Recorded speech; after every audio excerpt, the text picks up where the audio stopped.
కర్నూలు నగరంలోని టీజీవీ కళాక్షేత్రంలో అదితి ఆధ్వర్యంలో నిర్వహించిన చిరుధాన్యాల అవగాహన సభలో పద్మశ్రీ డాక్టర్ ఖాదర్ వలి ముఖ్య అతిథిగా పాల్గొన్నారు.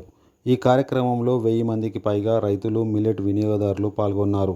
ఈ సందర్భంగా డాక్టర్ ఖాదర్ వలి మాట్లాడుతూ, చిరుధాన్యాల్లో గట్ మైక్రోబ్స్ను పెంచే సహజ గుణాలు, అధిక ఫైబర్ను, అలాగే రక్తంలో ఏర్పడే రక్తం గడ్డ కట్టడం తగ్గించే లక్షణాలను వివరించారు.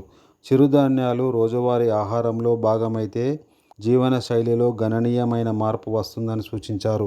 ఈ కార్యక్రమానికి పాణ్యం ఎమ్మెల్యే గౌరు చరితారెడ్డి హాజరై మాట్లాడుతూ, ఆరోగ్యం కోసము చిరుధాన్యాల వినియోగం పెరగాల్సిన అవసరాన్ని వివరించారు. ఛాంబర్ ఆఫ్ కామర్స్ అధ్యక్షుడు విజయ్ కుమార్ రెడ్డి, టీజీ జగదీష్, అతిథి మిల్లెట్స్ వ్యవస్థాపకులు సిఏ మోహన్, కండిపల్లి శేఖర్ పోతల పాల్గొన్నారు.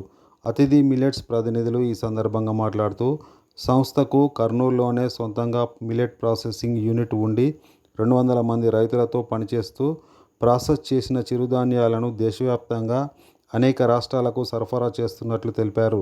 ప్రజల్లో ఆరోగ్య అవగాహన పెంచేందుకు ఇటువంటి కార్యక్రమాలను నిరంతరం నిర్వహిస్తున్నామని అన్నారు.